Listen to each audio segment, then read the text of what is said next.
Vamos lá? Eu vou liberar o áudio de todo mundo, aí se vocês quiserem eventualmente tirar, acho que eu não consigo liberar o do Henrique, mas acho que ele que, se eventualmente for o caso de tirar, a gente tira. Bom, vamos lá. Boa noite a todos. Meu nome é Leonardo Gatti, sou presidente da Comissão de Direito Empresarial da ABRJ.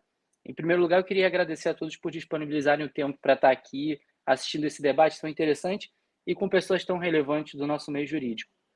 Queria fazer primeiro uma breve introdução sobre a ABA. A ABA é a Associação Brasileira de Advogados e eu estou aqui representando a Comissão de Direito Empresarial da ABA do Rio de Janeiro. A nossa comissão foi bastante reformulada, né? Vai fazer um ano, em junho do ano passado, e desde então a gente tem tentado fazer esses eventos com uma certa frequência, debates para discutir questões atuais e questões que têm alguma relevância dentro da área de direito empresarial e de áreas afins, como é o caso do direito tributário, e hoje a gente está trazendo aqui ouso dizer, um expoente dessa área, que o artigo dele, né, de um ano atrás, quer dizer, de quase 2 anos atrás, divulgado na Conjura, que foi, acho que, um dos grandes inspiradores aí desse debate de hoje. Eu queria agradecer também a Rafael Ramos e a Daniela Boeta, que são as secretárias da nossa comissão e que têm me ajudado muito na organização dos eventos, produção de material de divulgação e dessas lives, e que ajudaram a gente a preparar tudo para a gente poder estar aqui hoje. Pode ter certeza que se a gente está aqui é porque elas fizeram o trabalho necessário para a gente chegar até esse momento. E também agradecer à ABA Nacional, né, em Brasília, que disponibilizou a plataforma, o canal da ABA no YouTube. E também queria agradecer, puxando a sardinha um pouco para o meu lado, o pessoal do meu escritório, a Zé dos Santos e o Gatti Pérez, que tem me apoiado muito e que permitem que eu esteja nesse evento. Para hoje, eu tenho 3 convidados ilustres aqui, que representam assim, o que há de melhor nas áreas de societário, tributário e startup. Então, apresentando aqui por ordem alfabética, primeiro eu queria apresentar o irmão Dr. Roberto Barbosa, que é doutor em Direito pela Universidade de Paris, mestre em Direito pela UERJ, pesquisador da Yale School e pós-graduado em tributário. O Hermano, acho que dispensa apresentações, ele é frequentemente reconhecido como um dos maiores advogados do Brasil em tributário, já saiu na Chambers, Latin America Global, Legal 500, Who's Who, é sócio do BMA Advogados, além de membro da International Fiscal Association, da International Bar Association e da Associação Brasileira de Direito Financeiro.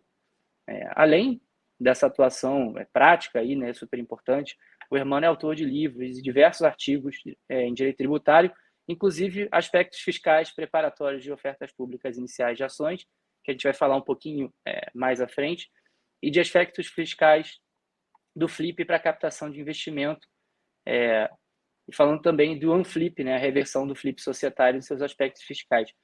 De fato, esse último artigo, que até eu conheci ele através do Marcelo Cristiano, que está aqui hoje, foi super importante para a decisão da gente fazer esse evento aqui, porque eu acho que ele acaba tocando em áreas tanto práticas, né, e é por isso que a gente quis trazer o Henrique, para ter essa visão um pouco mais do dia a dia, talvez, societárias e tributárias, e aí o Marcelo é um cara que tem uma experiência incrível nisso, e puxando um pouco a discussão para o tributário mais pesado, assim, e inspirador desse evento, a gente trouxe o Hermano. Hermano, boa noite, obrigado por topar essa conversa aí com a gente.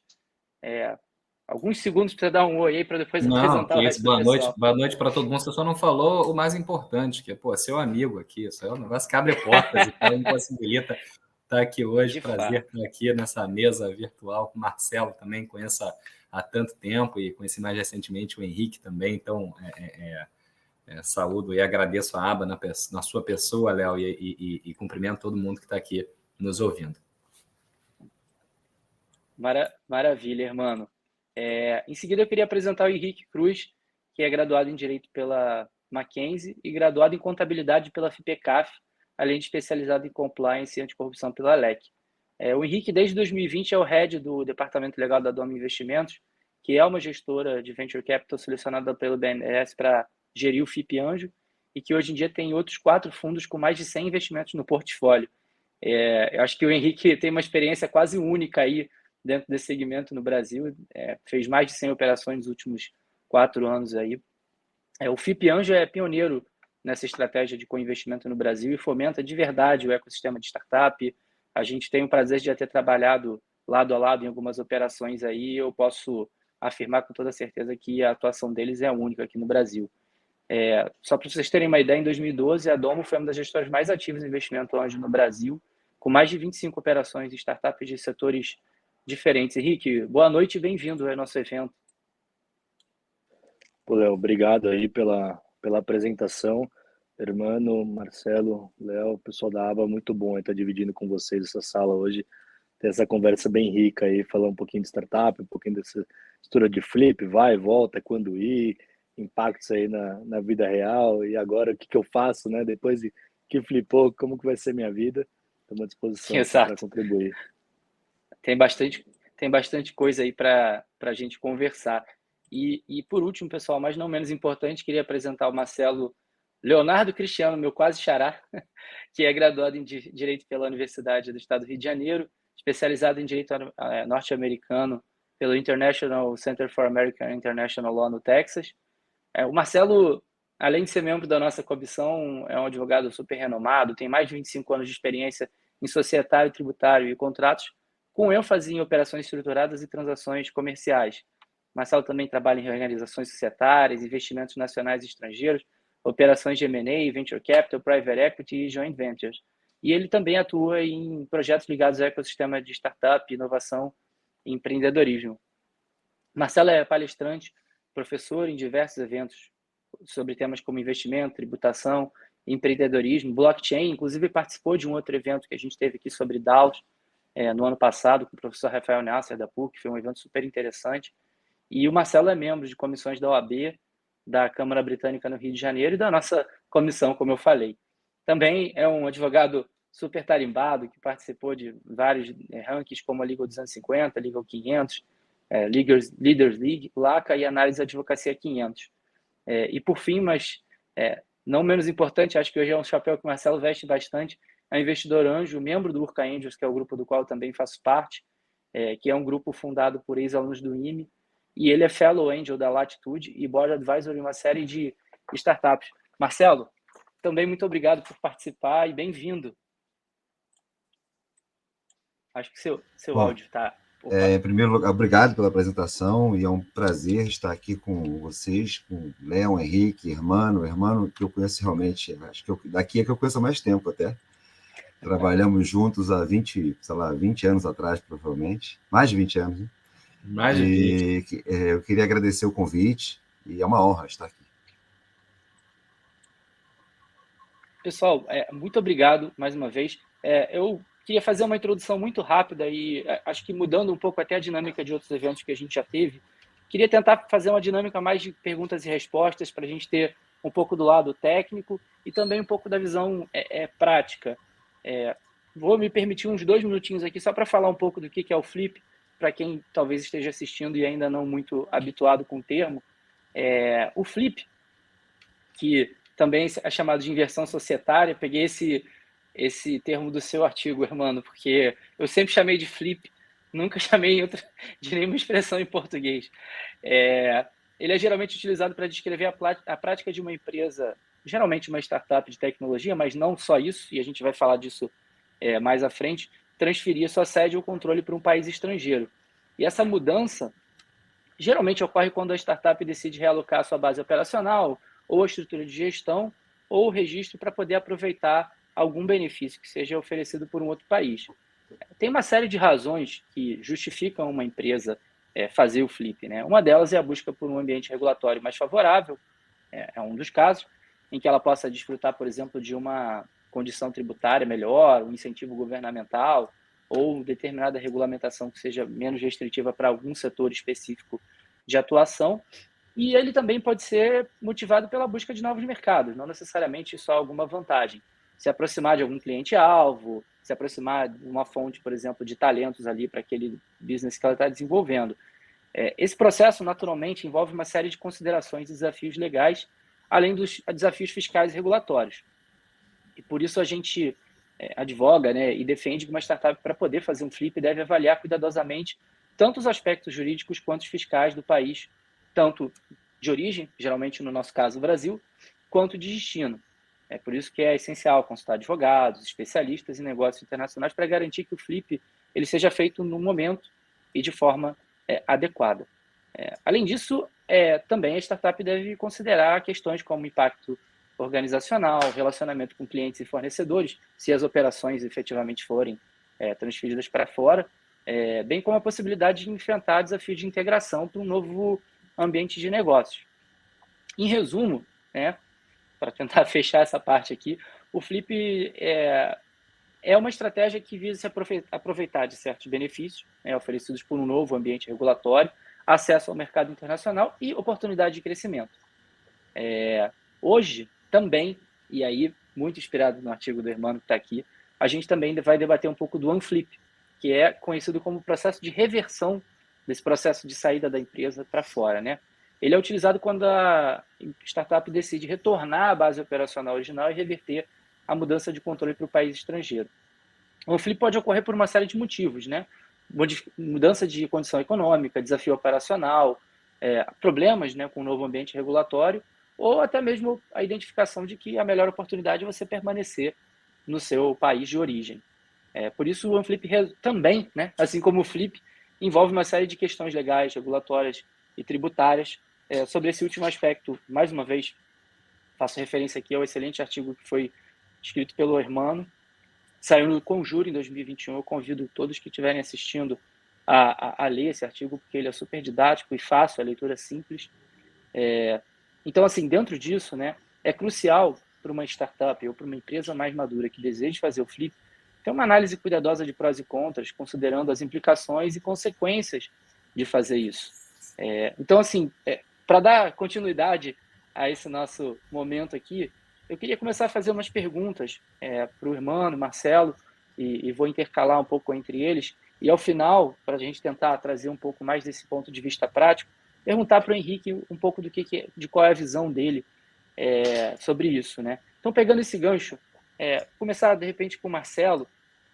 Marcelo, quais têm sido os principais motivos que você vê que inspiram a startup a fazer o flip? E quais são as vantagens? Eu não vou nem dizer as vantagens reais, mas que pelo menos ela vislumbra dentro disso. Fica à vontade para falar, por favor. Obrigado. Vamos lá. Primeiro, eu acho que para resumir todas essas possibilidades de fazer o flip, eu me concentraria, eu acho que vale a pena, acho que para tudo que a gente vai dizer depois, no principal motivo que leva uma startup a fazer o flip. É a necessidade de se adequar a uma exigência dos fundos VCs, dos fundos de Venture Capital. Em geral, esses fundos colocam como, quando a startup chega num determinado estágio de crescimento e atinge o patamar de receber esse tipo de investimento, em geral, ela se vê diante desse tipo de exigência, que acaba sendo um go ou não go. E aí a startup se submete, não se submete no sentido de, coloca na balança e fala, poxa, eu vou seguir por esse caminho, não vejo tanto prejuízo no primeiro olhar. Normalmente, esse olhar se baseia exclusivamente no negócio, e a startup segue por esse caminho. Acho que aqui é importante abrir um parênteses, porque acho que você falou muito bem descrevendo o flip, mas para quem não conhece tão bem a estrutura, essencialmente, a empresa operacional brasileira, que é a startup que foi fundada aqui, num flip, ela passa a ser controlada por uma holding no exterior. E aqui eu estou falando apenas de uma estrutura bem simples, não vou entrar em detalhes agora, pelo menos, de estruturas como Cayman Sandwich ou outras. É só imaginar que, ao invés de ter sócios no Brasil, que são as pessoas físicas fundadoras e os outros investidores, todas essas pessoas passam a ser sócios de uma empresa no exterior, que, por sua vez, é dona da empresa no Brasil. Então, dentro desse cenário, surgem diversas questões, diversos pontos de vista. Quando a gente fala de vantagem, aí vantagem com muitas aspas, para o investidor fundo, qual é a vantagem para ele? Ele quer um ambiente que ele conheça melhor, ou com o qual ele esteja mais confortável, uma jurisdição em que ele se sinta mais confortável, com aspectos como governança, às vezes se proteger de questões relativas à variação cambial ou riscos cambiais dentro do país, ou, por exemplo, segurança jurídica. Assim, todas as discussões que poderiam acontecer em relação ao investimento que ele realizou vão se dar em outra jurisdição. A jurisdição das mais usadas é Delaware, mas tem estruturas, vamos dizer assim, com regulamentações mais rígidas, no sentido de serem mais constantes, e não de serem flexíveis, mais previsíveis, talvez, do que aqui. Bom, então, considerando essa estrutura, o que acontece? O VC está numa posição que, para ele, é neutro, do ponto de vista fiscal. Mas e os founders, que são controladores dessa empresa, que passam a controlar uma empresa no exterior? E aí surgem diversos cenários, diversos possíveis cenários de interpretação quando se fala de consequências tributárias. Assim, a primeira comparação óbvia é uma pessoa física dona de uma empresa no Brasil hoje recebe distribuição de dividendos de forma isenta. Hoje, pelo menos, né? Isso pode mudar, mas hoje é assim. Uma pessoa física sócia de uma empresa no exterior, a empresa no exterior receberá dividendos da empresa operacional ainda de forma isenta. Mas quando houver uma distribuição de lucros dessa empresa no exterior para a pessoa física no Brasil, hoje se aplicaria a tabela progressiva do imposto de renda, que pode chegar a 27,5%.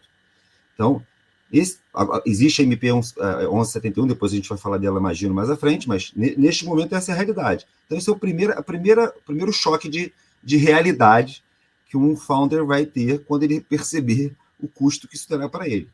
O segundo, que é talvez a maior expectativa de um founder, né? Quando o cara cria empresa, ele constrói empresa, ele pensa no múltiplo, ele fala, um dia, ou eu vou fazer um IPO, ou eu vou vender essa empresa. Vamos imaginar um cenário mais modesto. Ele vende a empresa, não fez um IPO, ele vende a empresa e fala, nossa, que maravilha.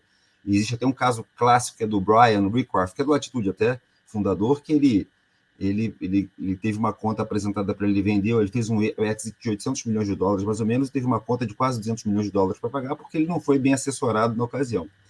Então, imagina um founder que na hora que vai vender, hoje ele fala o seguinte, olha, o seguinte, a holding no exterior vai pagar a mesma coisa que você pagaria na pessoa física, até aí, empatados. Só que esse dinheiro vai chegar para você, na pessoa física, para ele chegar até você na pessoa física, você vai pagar os 27,5%. Então, você paga de 15% a 22,5% sobre o ganho de capital, aquela tabelinha progressiva, que começa até 5 milhões, depois, e o 22,5% que ultrapassa 30 milhões. E, além disso, ele vai pagar sobre os dividendos distribuídos a ele. Se ele tiver uma estrutura lá fora, hoje, se ele tiver uma estrutura pessoal, né? Quando eu falo estrutura, uma empresa própria, uma holding própria, hoje ele ainda consegue diferir esse pagamento. Tudo bem, beleza, mas o dia que ele resolver trazer esse dinheiro, ele terá uma tributação muito maior do que ele teria se ele tivesse permanecido no Brasil. Eu falo disso, que acho que uma das coisas mais importantes para mim, esse tem sido um dos principais motivos, e aí o artigo realmente do Hermano, que eu vou falar mais uma vez dele, porque realmente ele é muito bom, ele aborda muito bem isso, né? Que é a questão de uma das principais razões que levam ao unflip parcial ou total, ou seja, quando você reverte total, parcialmente. Uhum. Por que é parcial? É parcial porque você, na verdade, às vezes deixa o VC lá fora e traz os founders, traz os investidores pessoa física, os brasileiros que estão aqui, deixa quem quer ficar lá fora. Então, você divide o controle da empresa, fica parte holding lá fora, parte holding no Brasil, se for o caso, ou direto pela empresa operacional.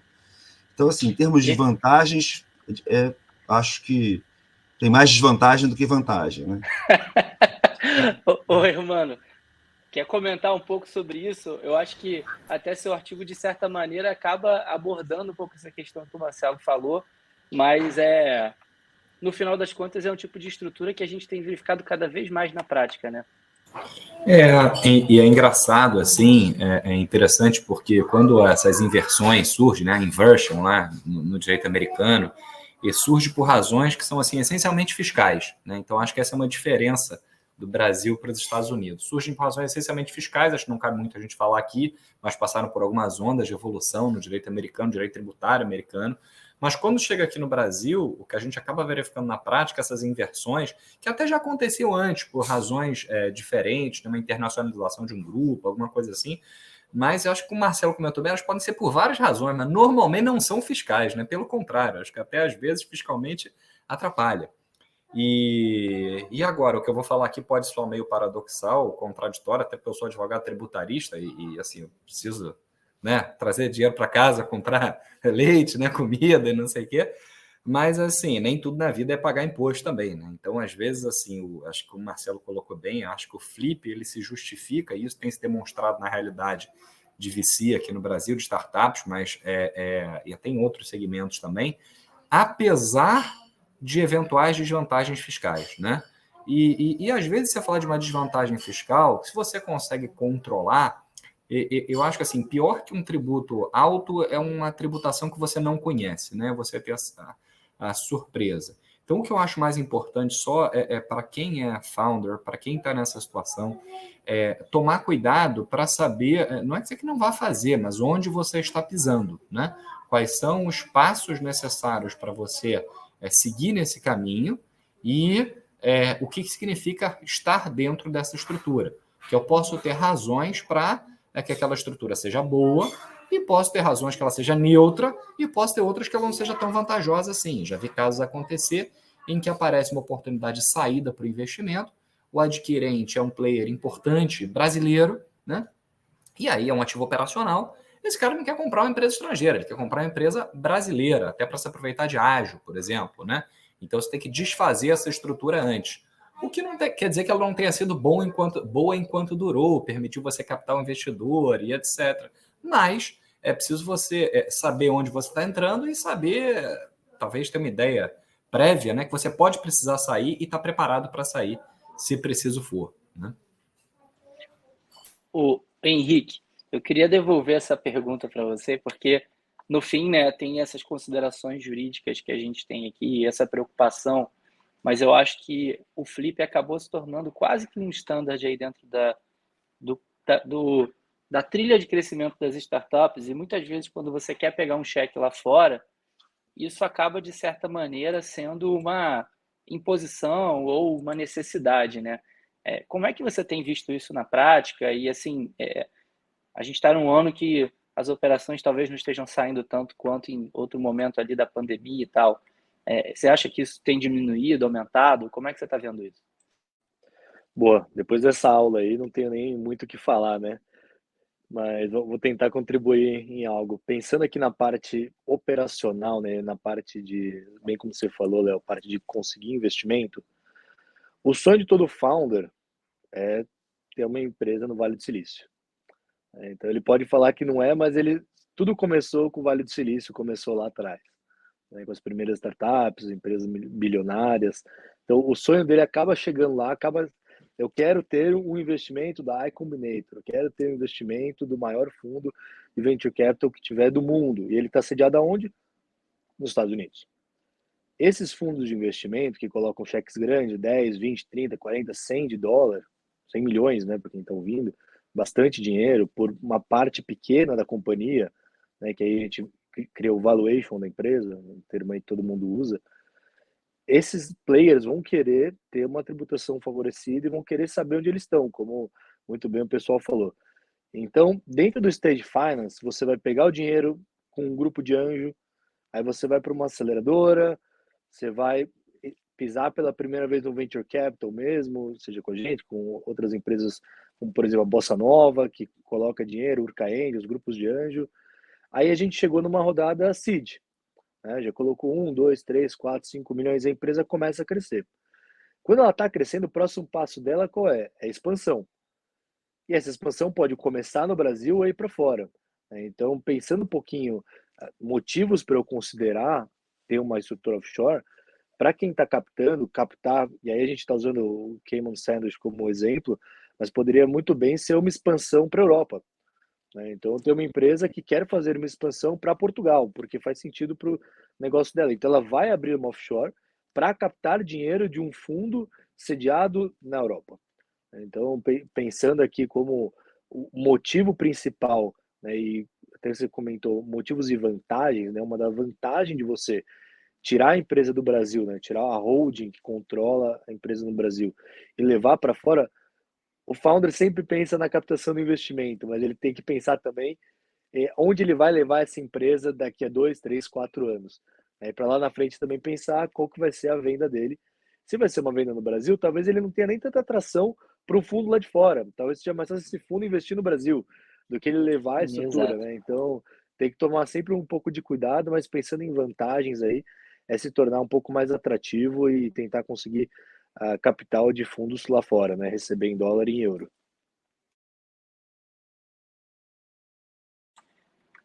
Pessoal, obrigado pelas excelentes contribuições.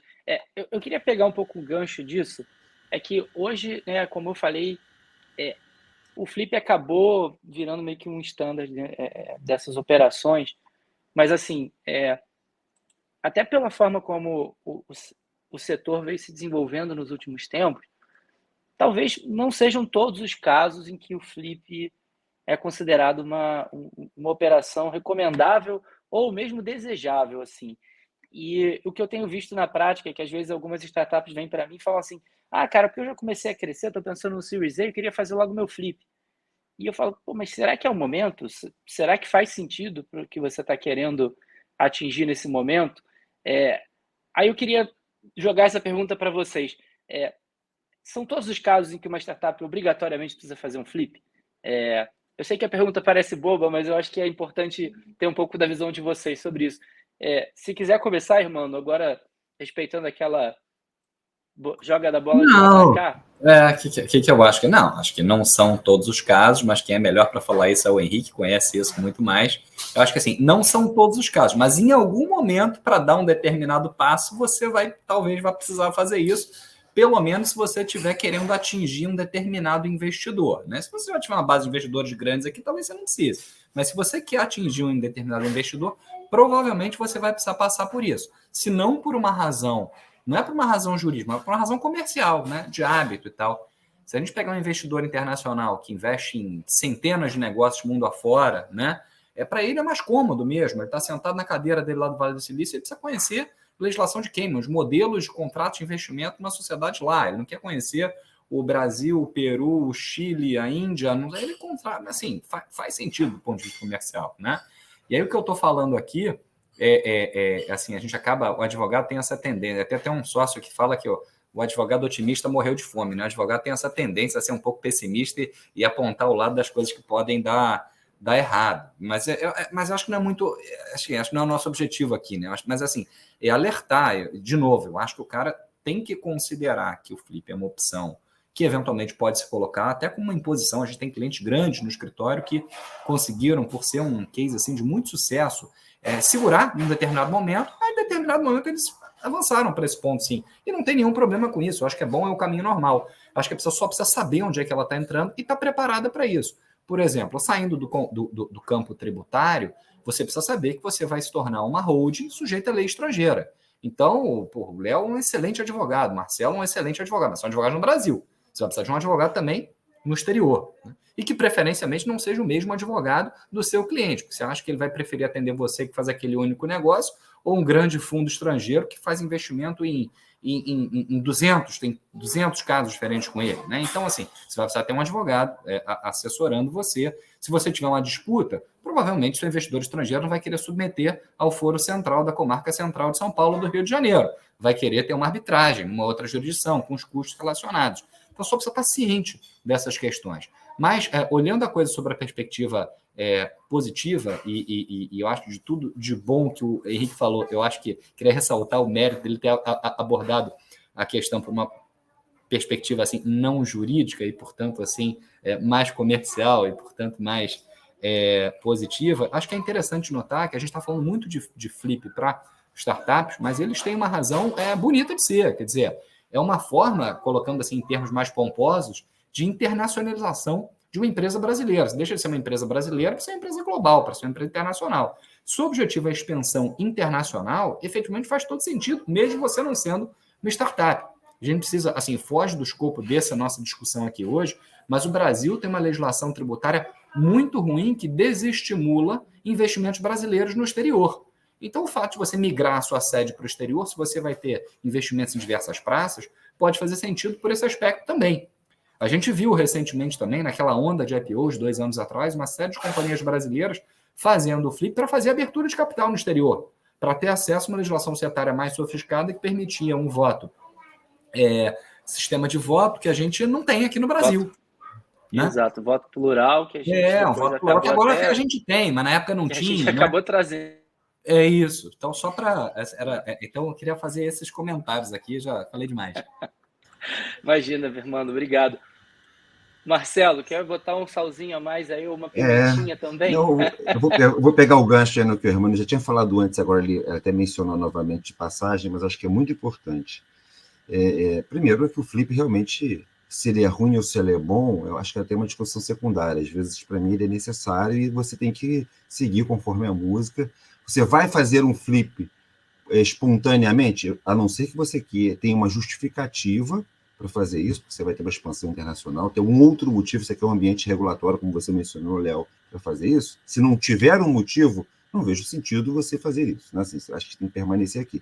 Agora, quando você fizer esse processo, e aí é uma coisa que eu vejo acontecer de forma recorrente, o founder, ou os founders, eles não são assessorados individualmente, né? Ou eles ficam, eles consideram que o advogado da operação é o O advogado Marcelo Henrique, deles.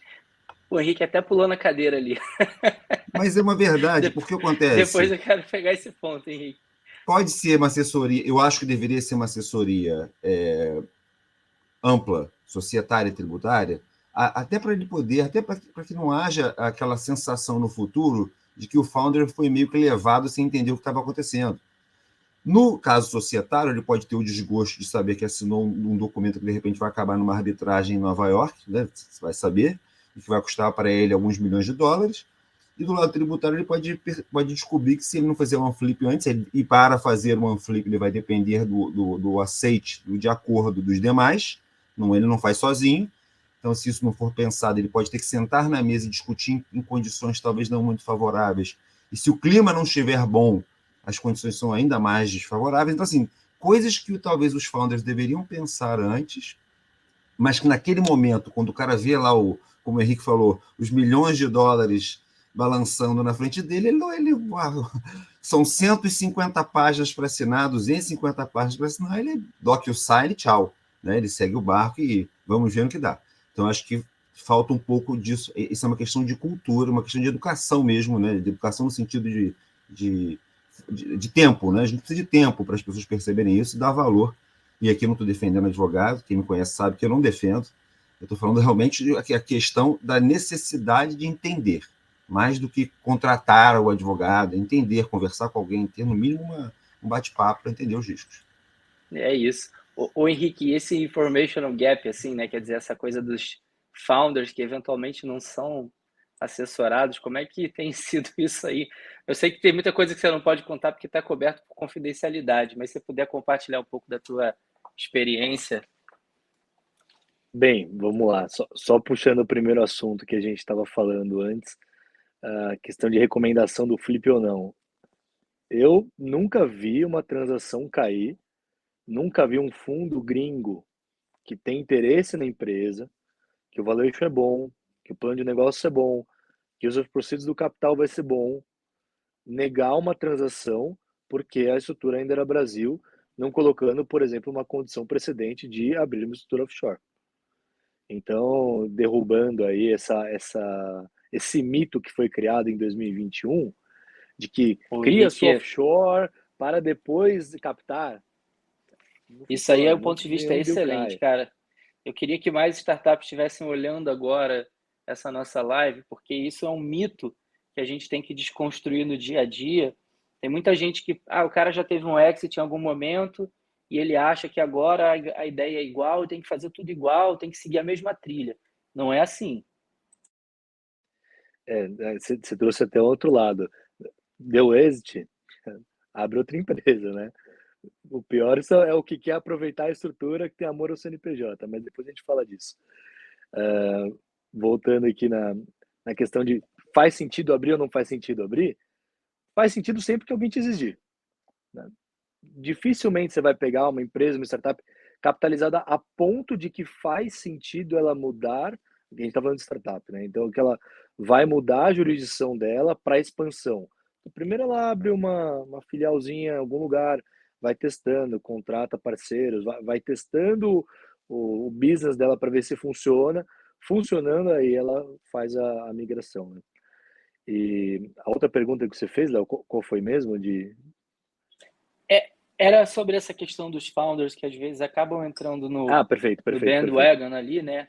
Vacinam tudo, mas não entendem absolutamente nada do que estão assinando.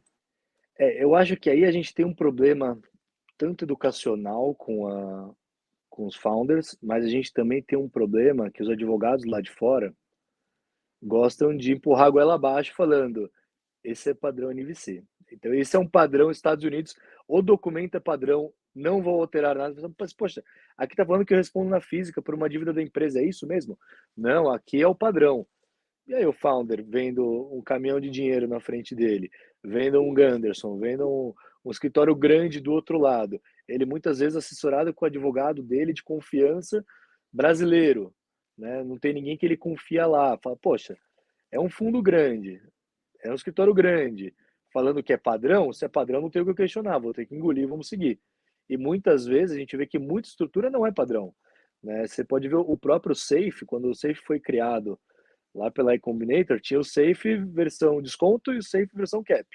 Agora você entra na iCombinator, tem 8 Safes, né? Então, dentro da própria estrutura do maior investidor lá fora, ele já está renegociando os contratos dele. Então, esse argumento aí vazio de que é padrão, o founder acaba aceitando, e hoje em dia a gente tem visto muito problema aí de esse é o documento padrão, dando declaração em garantia que não podia ter dado, declarando um monte de coisa ali que ele não consegue declarar, e aí depois, quando entra num litígio, é bem que falaram, fica bem caro e é em Nova York. A gente tem que marcar uma live só de litígios societários por falha ou incorreção nas declarações e garantias de contrato do NVCA. Aí um evento, fazer arbitragem, enfim, tem que botar um monte de gente aqui na linha. Henrique, obrigado pelas tuas... Desculpa, só um comentário, só curioso, assim, Henrique, eu ainda acho curioso quando tem uma situação feita essa, que eu já vi acontecer, embora acho que não seja padrão, mas quando se coloca assim de tal forma esses custos, essa imposição para o founder, que o custo do advogado da transação também é suportado pelo founder, né, de alguma forma. Ou, pelo menos... E aí, assim, cara, eu estou pagando um negócio que, no fundo, o advogado não é nem meu, é um advogado da transação. Né? E eu deveria estar com a sensação de ter um advogado do seu do lado, não tem, né? Então, é importante estar atento a esse tipo de coisa. Não pela parte financeira, uma mas economia, pela jurídica né, mesmo. Né? mano? Você vê se tem alguém que está olhando por você. E é uma economia, porque a gente coloca lá, do dinheiro vai, então, nosso exemplo aqui, vai entrar 10 milhões de dólares. O cara vai gastar 100 mil dólares de advogado de due diligence. Ele está pagando a DD para provar que ele está correto. Pô, não custava ele gastar mais 10 e contratar um advogado para ele e ter essa certeza, ter essa clareza, essa confiança? Do nosso lado, sim, a gente imagina que sim. Mas ao mesmo tempo ele fala, não, eu tenho fundos, os fundos estão me resguardando, eu tenho um advogado que está vindo com um investidor, eu tenho um deal counsel muitas vezes porque ele entende que o documento é padrão e que não pode mudar nada. E, pô, isso aí tá cada vez mais cabeludo, vai começar a dar trabalho daqui uns 2, 3 anos. Ô, Henrique, se eu puder aproveitar um pouco mais da sua experiência, a gente está com algumas perguntas aqui no nosso chat, e o Adolfo, por sinal é meu amigo, e obrigado por estar participando da live, ele está fazendo uma pergunta que eu acho que você pode dar um insight interessante. Né? Ele está falando de empresas de B2B que estão pensando na internacionalização. Quais são os fatores que eventualmente vão fazer ele decidir entre fazer uma captação ou gerar caixa para a startup? Quer dizer, o que é o fator preponderante para ele eventualmente ir para fora? É buscar um cliente âncora ou eventualmente o dinheiro, ou a gente deveria combinar as duas coisas? E se você tiver alguma experiência de algumas startups que já estão indo para fora e operando de fato lá fora, né? Não só fazendo flip pela questão da captação de recursos, o que tem sido o fator preponderante aí? Bem, vamos lá, essa pergunta também é difícil de responder. Mas bastante. Mas acho que é mais entender a tua experiência. Hoje vamos brincar de advogado e soltar um depende aqui. Mas no final das contas é importante a companhia entender se ela tem caixa para suportar a estrutura que ela está fazendo. Sim, ok, então superei o primeiro estágio, não vou morrer. Tendo caixa, se eu captar dinheiro, eu vou para onde? Né? Eu estou captando 10% de dívida, 10% de equity, via debênture, mútuo, safe, qualquer estrutura quer que seja, eu vou levar essa companhia para onde? É uma empresa de tecnologia, porque a gente pega assim um B2B. O B2B pode ser ainda arcaico, né? Arcaico na própria hermenêutica da palavra, né? Fazer manualmente. Agora, se você tem um B2B que é mais voltado para um SaaS, que tem tecnologia abarcada, que você vai captar dinheiro para colocar um monte de desenvolvedor lá dentro, para aumentar a equipe comercial e vai ter uma expansão disso em outro país, pô, aí faz muito sentido você captar dinheiro. Porque você vai precisar de um caminhão de dinheiro para gastar e chegar onde você quer levar. Então, você vai levar uma empresa de 1 milhão de faturamento mensal para ter 50 milhões de faturamento mensal. Faz sentido você captar 10, 15, 20 para acontecer isso. Agora, se você tem uma empresa ainda mais no modelo antigo, né, de ter quase que como uma consultoria, você partir para o mercado de venture capital, eu já questiono se você vai conseguir. E em conseguindo, qual que é o retorno que você vai trazer para o seu investidor? O quanto que essa empresa quer crescer? Porque quando a gente fala de venture capital, o que é isso? É um capital de risco que tem altíssimo retorno. Então a gente quer ver retornos de 10, 20, 50, 100, 200 vezes. Quanto mais cedo eu entro aportando capital, maior é o meu múltiplo. Diferente de um deal de private equity, que já compra uma empresa com 1.000 funcionários. Aqui a gente aporta numa empresa com 10, 20 funcionários para ver ela ter 50, 100 funcionários. Para ver o faturamento dela sair de 20, 30 mil por mês para chegar em 2, 3 anos a 4, 5 milhões por mês. Então, esse crescimento é muito longo. Quando a gente fala de B2B, isso pode ser uma mudança de 3 clientes para 15 clientes, né? Porque a gente sabe que o fluxo da venda do B2B é mais longo, demora 6, 7, 9, 10 meses. Mas o B2B é um pouquinho mais preocupante quando a gente for falar no sentido de expansão, crescimento. Eu preciso já ter um mercado muito bem endereçado e ter testado esse mercado, né, para conseguir, com segurança, levantar dinheiro. Tem um monte de empresa aqui, principalmente em 2021, que a gente estava ali no meio de 21, um comentário aí, até uma provocação para os meus colegas. Duvido alguém ter feito 18 closings em dezembro. A gente fez 18 closings, então foi bem insano. Não vai conseguir se você não tiver um deal que pode crescer, um deal que tem expansão futura, né? Você tem algo aí no B2B, intermediação de negócio, internacionalização, talvez seja uma venda que não tem tanta escala em quantidade de clientes, né? Então tem que só tomar esse cuidado antes de partir para o mercado do venture capital. O Léo, só posso acrescentar só um ponto? Sim, acho que Claro, tem claro. coisa rápida, porque eu Imagina. concordo 100% com o Henrique, né? Avaliação perfeita. Mas tem um elemento que às vezes justifica, e dado que você está num ambiente que se enquadra no modelo de captação de venture capital, às vezes o motivo de buscar o dinheiro, mesmo que você tenha geração de caixa suficiente, às vezes é entrar nesse mundo.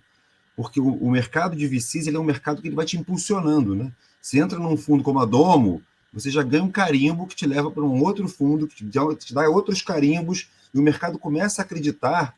Sim, tem aquela Te coisa coloca numa da vitrine, tempestade né? perfeita. Exatamente. Vai dar certo. Não, e aí cada vez vai dando mais certo, cada vez você tem mais acesso a capital. Claro que o ambiente agora é um pouco diferente, mas nesse 2020, 21, 22 aconteceu muito isso, né? Um ia empurrando a empresa adiante, mais gente entrando, algumas vão dar certo, outras não, esse é o mundo, né? Na verdade, 3%, em geral, 3% apresentam múltiplos maravilhosos, 30% mal devolvem o dinheiro e 70% morrem, né? Numa estatística bem simplista. Então, realmente é um investimento de alto risco.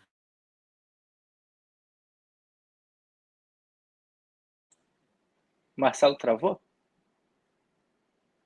Acho que cortou ali. Vamos ver se ele consegue voltar. Pessoal, eu já estou meio que Você me ter, de encaminhando repente, aqui. Opa. Ih, Você Marcelo. está ouvindo? Pra mim. Deu um corte. Para mim travou. Deu um corte. Para mim travou. Marcelo, deu um corte quando você falou dos percentuais, você falou, realmente é um investimento de alto risco. E aí, pum, Então, deu uma congelada. E receber o investimento de VCs acaba também te permitindo abrir portas no B2B, assim, principalmente no B2B, que você vai, de repente, pegar o contato do VC, ele vai te apresentar para as pessoas-chave dentro de certas empresas e isso vai te permitir crescer. Então, existem outros motivos além do dinheiro, eu acho. Que aí entra o Famoso... smart money, né? É isso aí. Que a gente trabalha para isso, porque dinheiro pegaria com o banco, né? Mas a gente tem essa métrica aí de quanto mais eu puder te ajudar, não só abrir porta, mas evitar que você vai derrapar nas curvas, né? Ter um caminho mais tranquilo para chegar onde você quer chegar, que é o próximo estágio de financiamento. Fizemos um bom trabalho, né? Maravilha. Hermano, eu queria a gente está, na verdade, encaminhando aqui um pouco para a parte final do evento, né? Já quase batendo aqui às 7 horas, mas eu não queria ir embora sem falar um pouco daquela segunda parte do seu artigo, que é justamente o OneFlip. Acho que se você puder dar um panorama, assim, um pouco das razões por que uma empresa faria o OneFlip e eventuais consequências, não precisa ser muito profundo. Eu sei que você é um cara muito profundo tecnicamente, mas eu digo assim, tentar fazer um overview assim para as pessoas entenderem um pouco das consequências disso, que devem ficar em mente, porque acho que isso também ajuda a compor o raciocínio do porquê fazer em primeiro lugar. Sim, vamos lá. Do ponto de vista tributário, o Marcelo colocou bem o que significa o flip, né? Eu saio de um stream, assim, eu saio de uma sequência de participações que eu tenho sócio no Brasil e a empresa no Brasil, e isso permite um fluxo de dividendos livre de tributação, pelo menos até hoje, para interpor essa empresa no exterior. Então, o dividendo vai lá para fora e volta.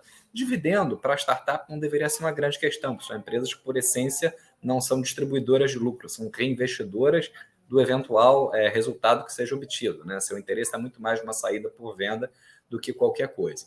Mas pode ser que depois de eu fazer o flip, né, depois de eu jogar essa participação lá para fora, eu quero voltar com ela aqui no Brasil por alguma razão. As razões podiam ser, mais genericamente, por um arrependimento devido a, sei lá, eu não consegui fazer as captações que eu achei que eu poderia, eu tive saídas lá fora de investidores, acabei ficando com uma certa participação, né?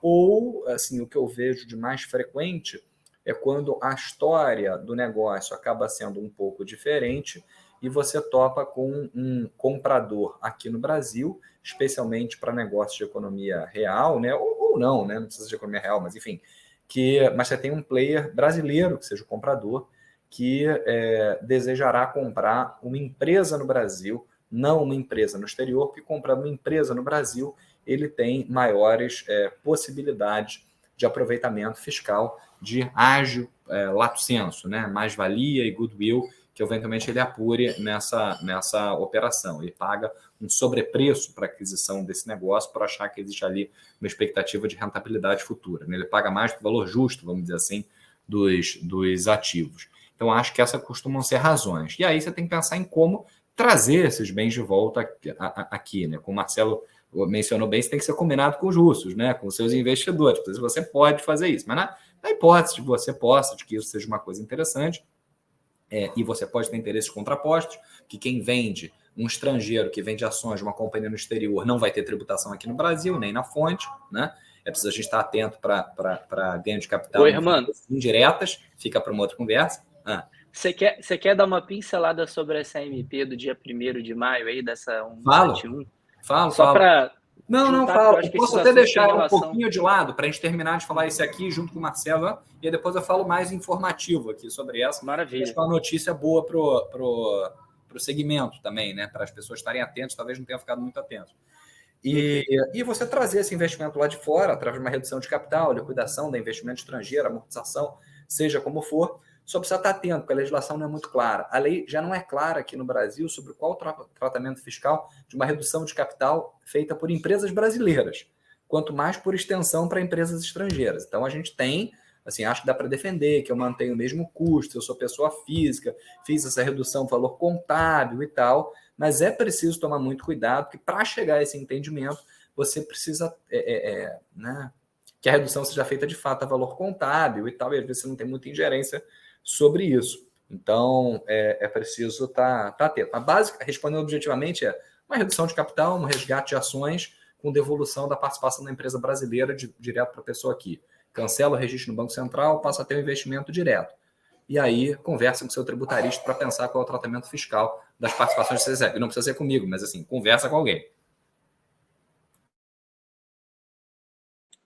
Ô Marcelo, você quer dar uma pincelada sobre isso também? Porque eu tenho mais umas 2 perguntinhas que eu vou tentar ser... Eu acho que, para não matar as próximas perguntas, eu acho que o Hermano já sintetizou bem, e o ponto central é a questão da redução, realmente, né? A devolução de capital aos sócios, que existe uma permissão legal, também no meu ponto de vista, de que você pode fazer a valor contábil, porque em outras hipóteses, em geral, você teria que fazer a valor justo, ou a valor de mercado, e isso representaria um ganho, e aí, né, tudo iria abaixo, né, no momento que a gente fizesse a operação. Então, esse realmente é o ponto de atenção. Mas pode fazer a pergunta, Léo, que a gente já passa para outro ponto. Tem pouco tempo aqui.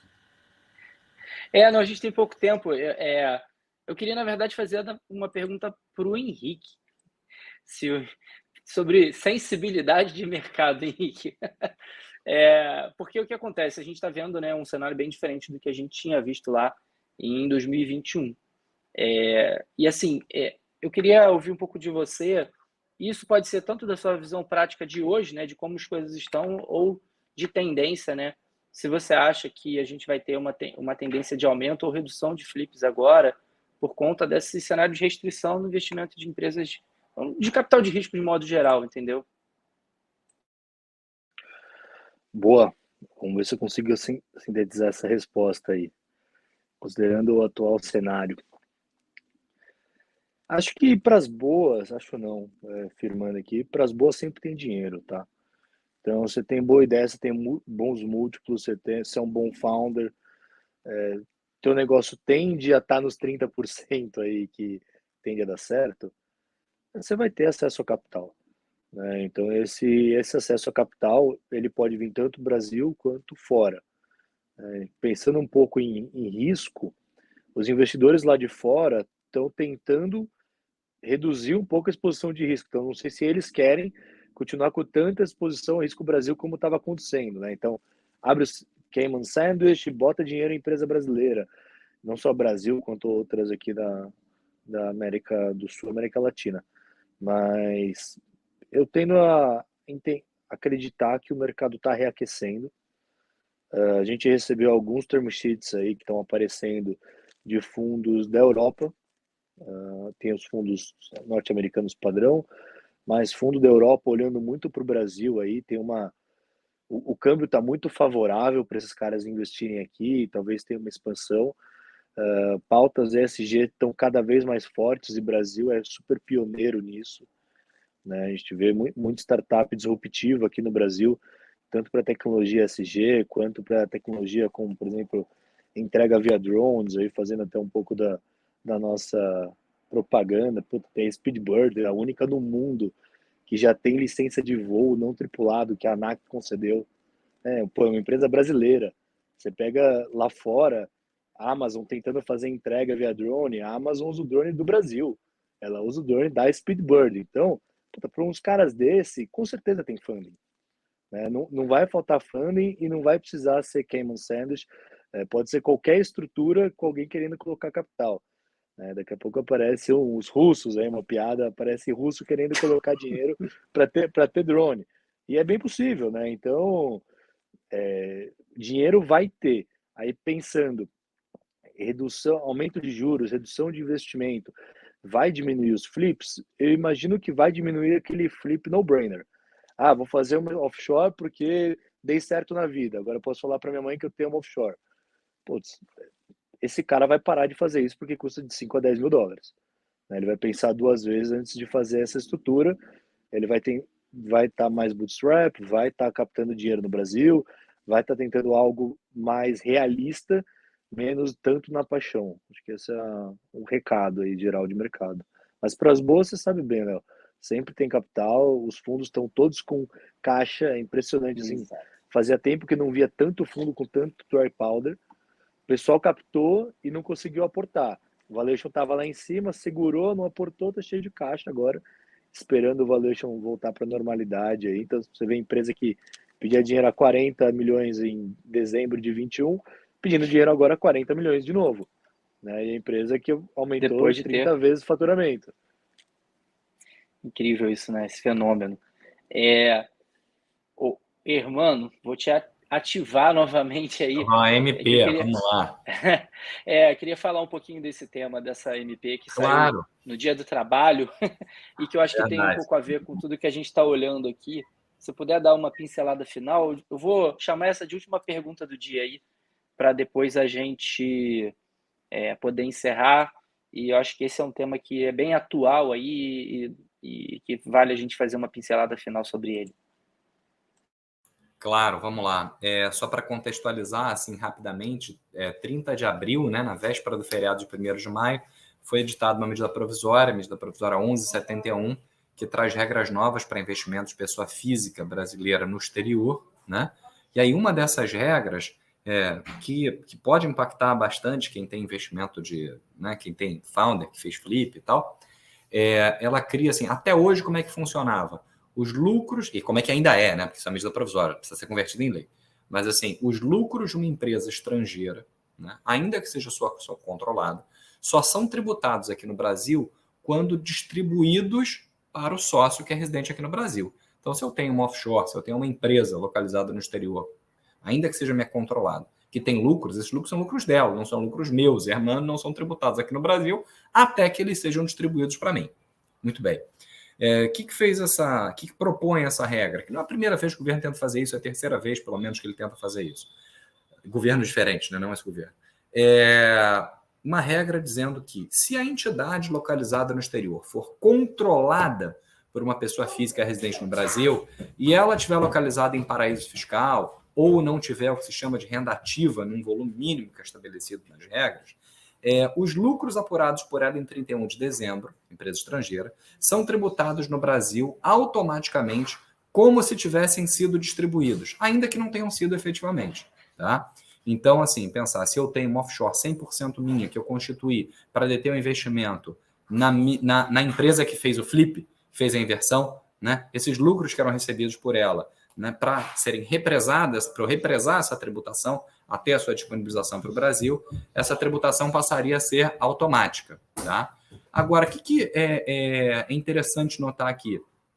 Apesar dessa regra de tributação automática do lucro da empresa estrangeira, você exclui do lucro, você excluiria, na hipótese de ser medida provisória se convertida em lei, você excluiria do lucro dessa empresa estrangeira a parcela desses lucros que é atribuível a investimentos no Brasil e que tenham sido tributados aqui no Brasil. Deixa eu me explicar, então, através de exemplos, né? Eu tinha uma empresa aqui no Brasil, fiz uma inversão, fiz um flip, passei a ter investimento numa controlada no exterior, numa empresa localizada no exterior, e essa empresa, atualmente, ela investe no Brasil, claro, que era um investimento original, mas também em outros 2 países, na Argentina e no Chile, vamos dizer, né? Ela obtém 100 milhões de reais de lucro, dólares, sei lá, né? 70 vindo do Brasil, 20 do Chile e 10 da Argentina. Ela teve um lucro de 100 milhões de alguma coisa, né? Que eu vou ter que tributar aqui no Brasil em 31 de dezembro automaticamente. Nesse caso específico, na hora de apurar a base de tributação, 100, né, que é o lucro dela, eu excluiria a parcela do lucro que foi gerada por investidas aqui no Brasil. Então, eu tributaria 30, eu não tributaria 100. Né? Por que isso de certa forma, interessante? Se isso vingar, se isso passar, pode ser que as estruturas de flip, né, numa empresa que seja geradora de lucros, né, deixem de ser ineficientes do ponto de vista fiscal. Podem continuar sendo ineficientes no momento da venda da participação. A gente pode discutir depois sobre isso, mas ou ter a mesma tributação, enfim, mais tendente a ser ineficiente, né, como o Marcelo comentou. Mas na distribuição de lucros, poderia ser uma ineficiência que fosse eliminada. A se ver. Isso é uma medida provisória, ainda precisa ser debatida no Congresso Nacional, tem até meados de setembro para acontecer isso, ainda tem bastante água para rolar, mas acho que vale a turma que tem interesse ficar atenta. Eu acho que tem um ponto importante que você comentou, irmão, e eu vou tentar jogar a bola aqui para o Marcelo para ele fazer uns final remarks dele aqui, mas que é essa questão do flip não ser necessariamente um tipo de operação que só é importante ou só utilizado por startup. Às vezes, uma empresa geradora de caixa que já é grande e que tem interesse em expandir, pode também se utilizar dessa, vou dizer, estrutura, né? Não é uma estrutura, mas enfim, pode fazer o flip. E a gente tem, como vocês comentaram mais cedo, mas a gente acabou não tendo tanto tempo para explorar, algumas empresas que fizeram isso justamente para poder fazer um IPO lá fora ou para facilitar uma captação ainda maior de recursos. Marcelo, se quiser dar algumas pinceladas aí sobre a MP ou essa questão. Tá bom. Eu acho que a primeira coisa o irmão falou da renda ativa, e acho que pega esse gancho que você está falando também, Léo, que é o seguinte: se você estiver realmente indo para o exterior para ter uma operação lá, e tem muita gente que desenvolve projetos em áreas que estão em zona cinza de regulação, blockchain é um exemplo, que realmente transferiram a operação para o exterior, e se suas receitas, se você, pela MP, claro, Se você tem mais de 80% da sua receita decorrente da sua atividade operacional, você também não se inclui no MP. Então, assim, você não vai sofrer esse impacto da tributação, vamos chamar assim, antecipada do lucro, né? Mesmo não sendo distribuído. Então, tem que levar em consideração, para além de não se aplicar apenas a startups, também existem os casos de startups que são operacionais no exterior.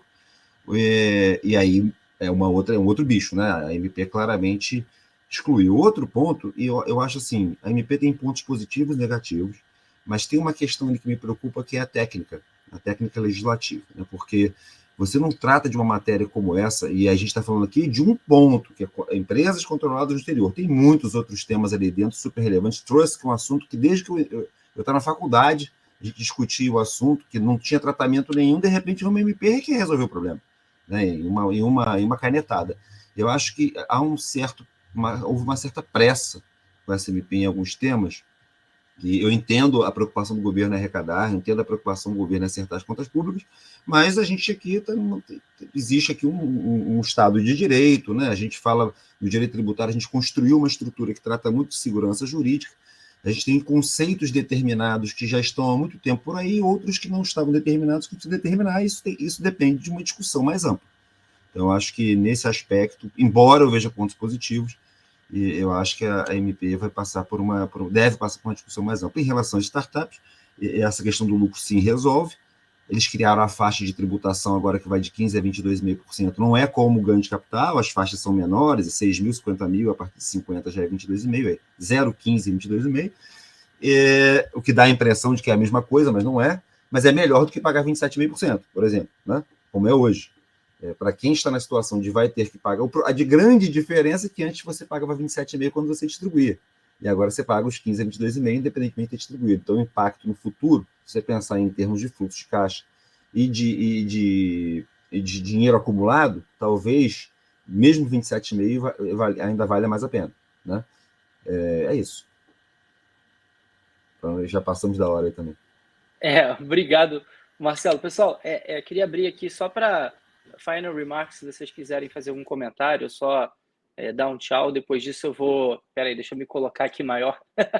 Depois disso eu vou fechar, mas eu queria aproveitar esse ensejo para agradecer, primeiro pelo tempo. Acho que todo mundo, para estar aqui, precisa acabar abrindo mão de alguma questão pessoal ou profissional, e isso é super importante. A participação de vocês é valiosíssima, e eu gosto de andar com boas pessoas. Eu não trouxe qualquer profissional, são 3 pessoas excepcionais naquilo que fazem.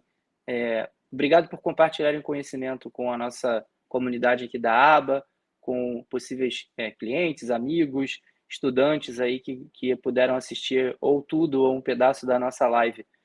De verdade, não tenho como agradecer. Espero encontrá-los em breve para a gente tomar um café presencialmente ou almoçar juntos aí. Léo, prazer imenso aí estar com o pessoal, Hermano, Marcelo, sempre bom estar falando com gente de altíssimo nível aí. Tô peixinho pequeno aí, perto dos tubarões. Imagina. E amanhã a gente se encontra, hein? Amanhã a gente se encontra, Henrique. Muito obrigado. Obrigado, pessoal. Só agradecer a todos, especialmente ao Léo e a todos os presentes aqui. Muito obrigado, pessoal. Foi um prazer, hein? Tchau, tchau, gente. Uma boa noite. Boa noite.